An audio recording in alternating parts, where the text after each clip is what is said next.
Good morning, everybody. It's yours truly, Dan Adams, a.k.a. the Soulful Conservative, the DA, and the Prosecutor. Coming to you live and direct from the Political Heat Studios, a.k.a. my vehicle. Hope you are enjoying your morning. Just dropped the kids off at school, or should I say the high schoolers. And a couple of things I want to talk about, maybe able to get to a third topic. But the first topic I want to talk about is, and it's a question, boycott Disney?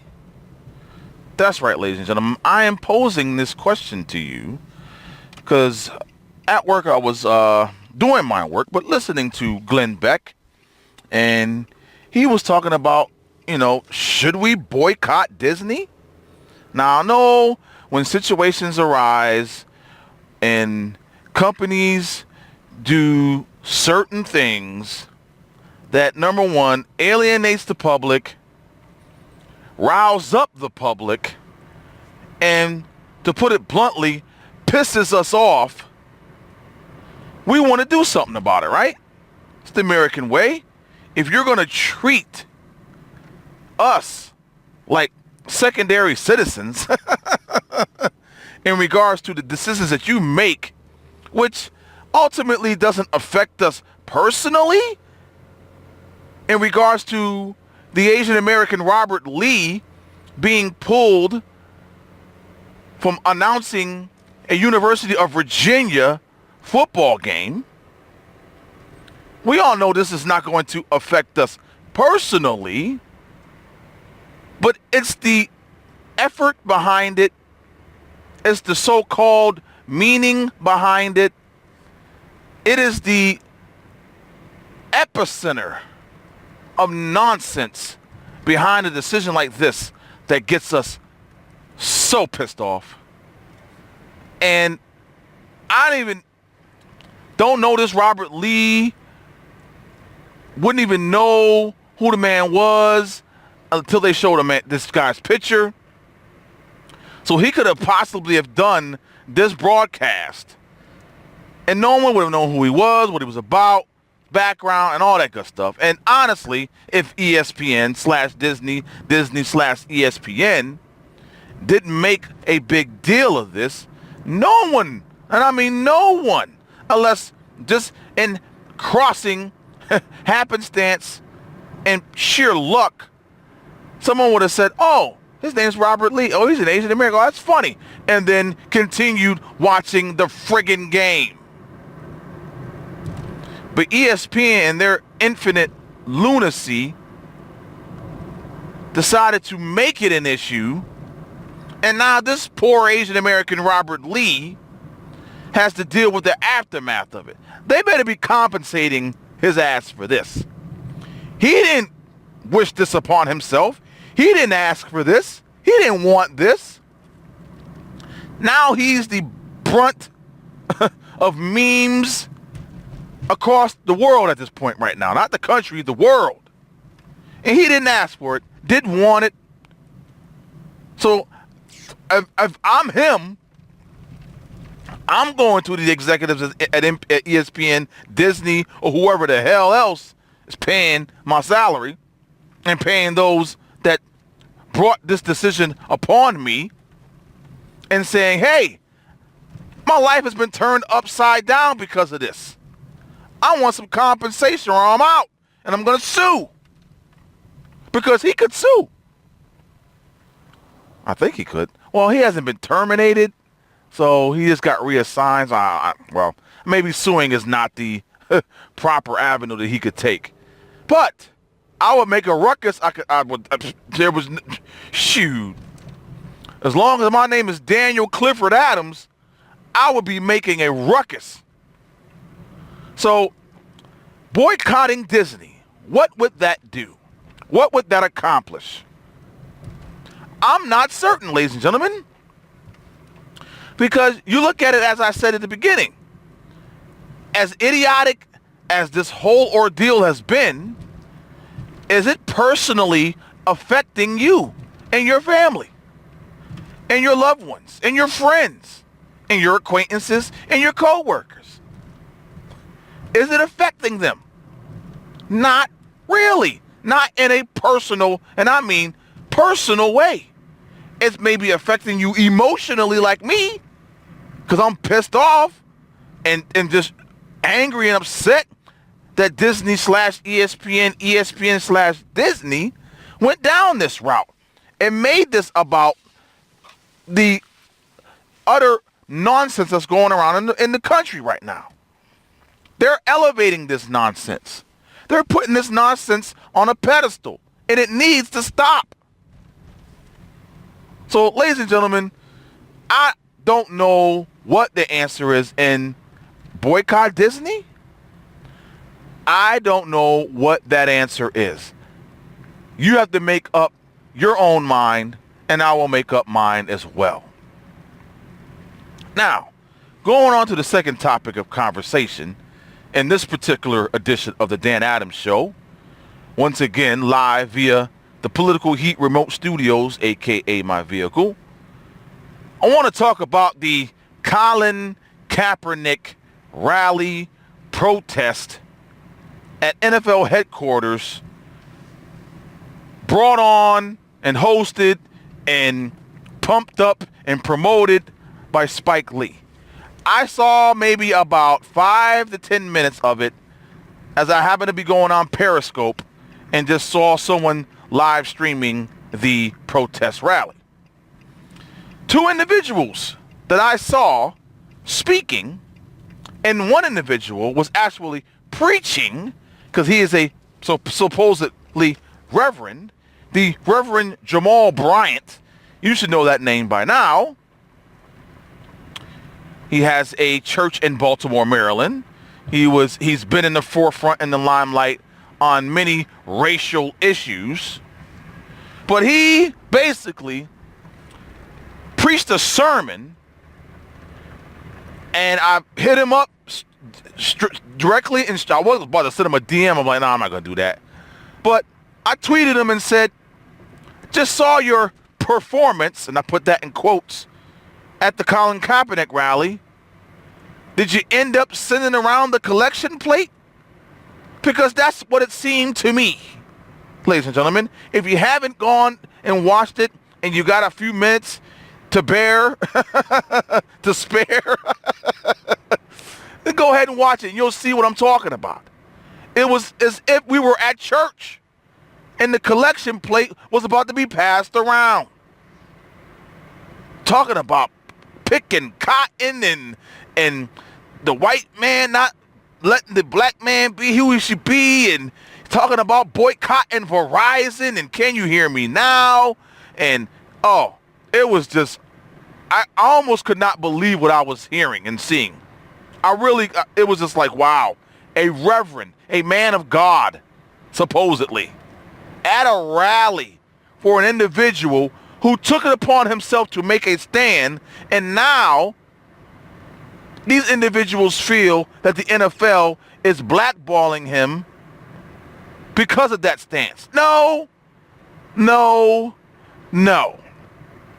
I can't speak for any NFL owner, general manager, executives. I can't speak for any of them. Is it because he made that stance? Probably not. Maybe it's because, and if you look at his stats for the past 2 years, he sucks. He's horrible. Just think if he didn't take this stance and NFL teams were looking at him based solely on his performance, obviously no one would pick him up because he's horrible. He sucks. When he was actually playing good and led San Francisco to the NFL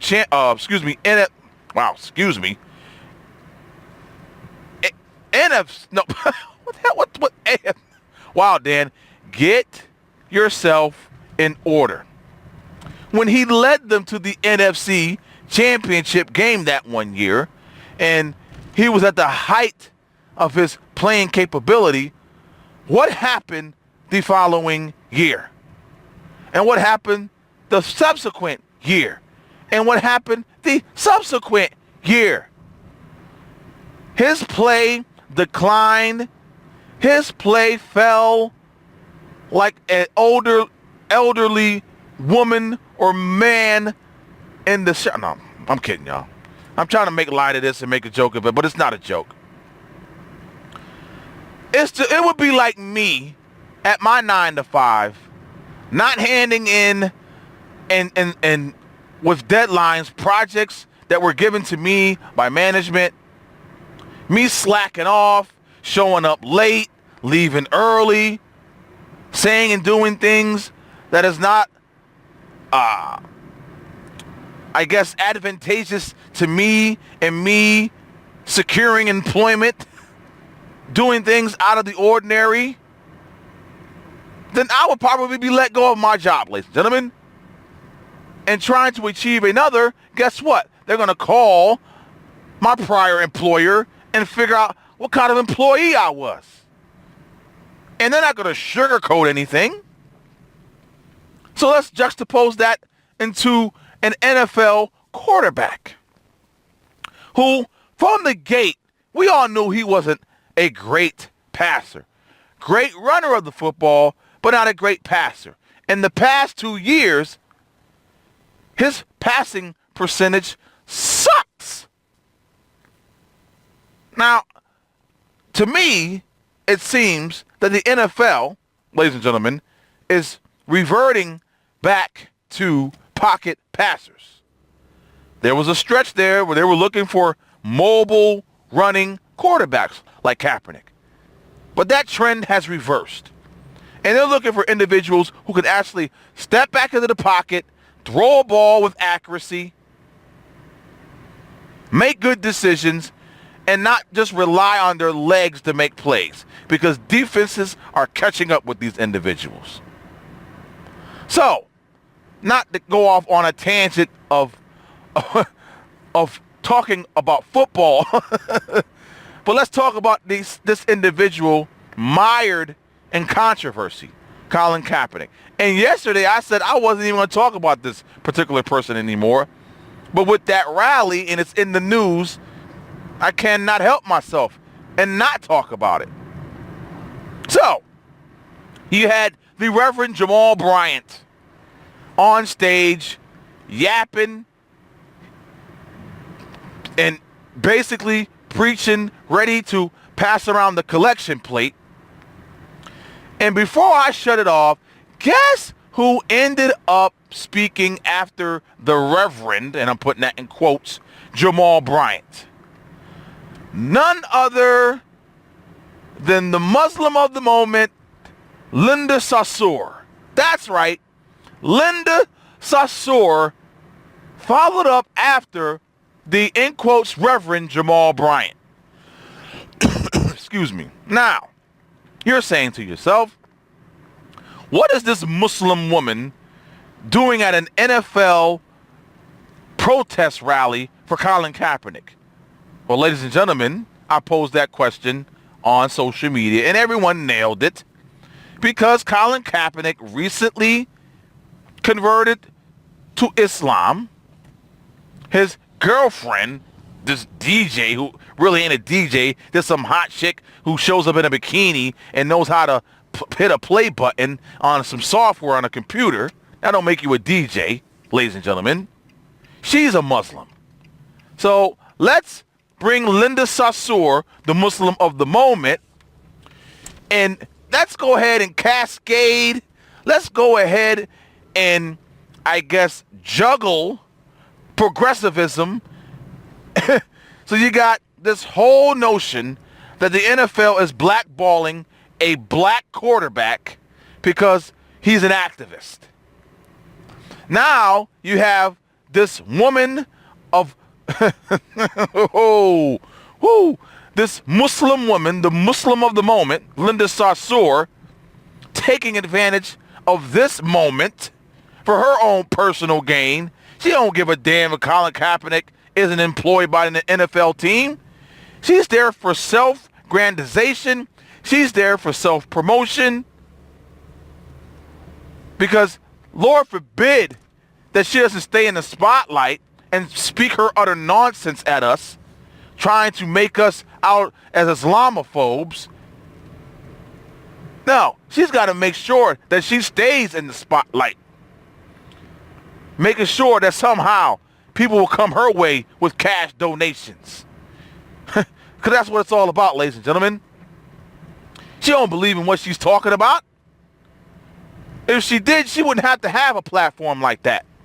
She wouldn't have to go to a rally boycotting the NFL in their practice of not employing one said Colin Kaepernick because of his activism. Well, you know how progressives and liberals and the Democrats roll. If you can combine causes into one event, more power to them. They will latch on to anything. They will be a fly on the wall, as they say, at any event. If they could get their supposed cause out there and promoted, then that's what they're going to do. Because these are selfish individuals. And I don't mean to jump back to the, in quotes, Reverend Jamal Bryant, but you are an embarrassment. If my father, a Baptist minister of over 35 years, were happened to be alive today and seen that, he would just shake his head in shame. Shake his head in shame. All I have to say is, if you have 5 to 10 minutes to spare, just scroll to the end of the Jamal Bryant speech, because then you'll get exactly what the whole speech was probably about. And check the first few minutes of Linda Sarsour if you need to get your blood boiling and get your blood pumping this morning.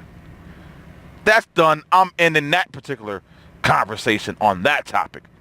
Now, I do have some time and only a few minutes. Thought I was going to run out, but time has availed itself.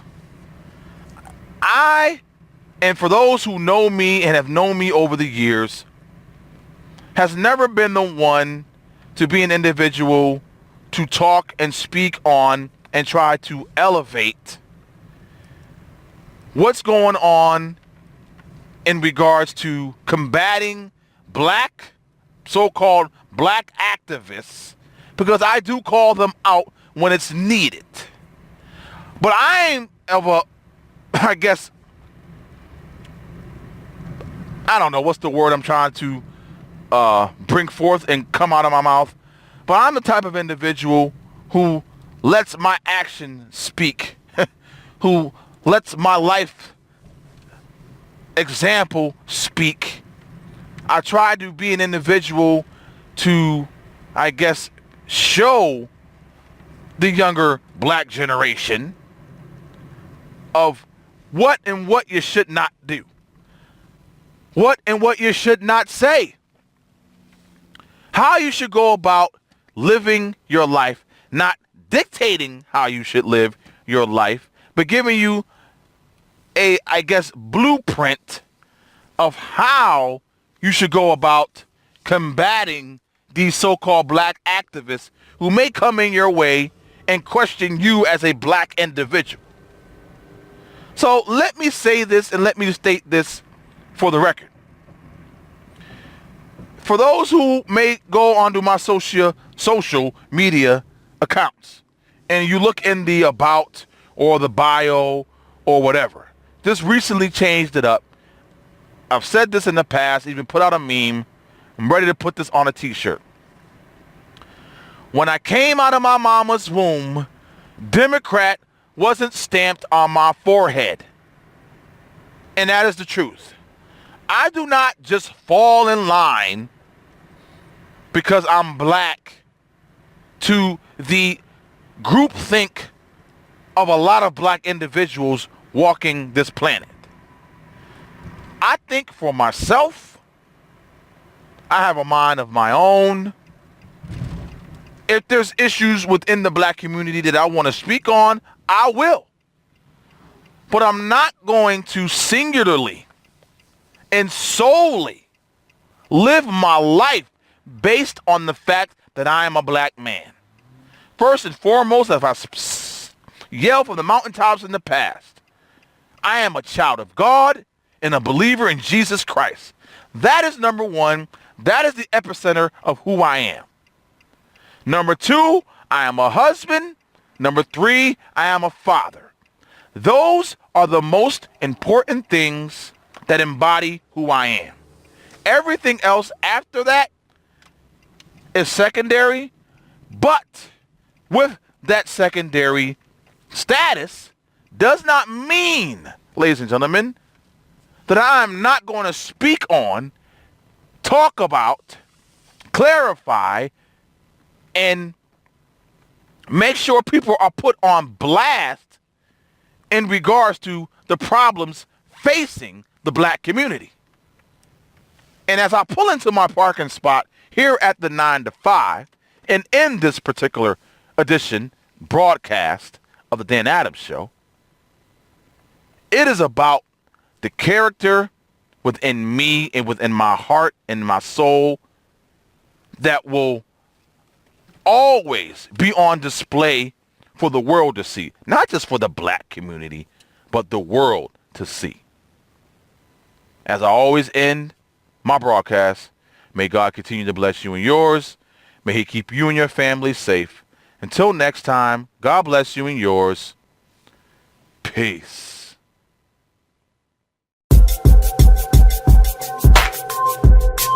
If I said it, I meant it. Bite my tongue from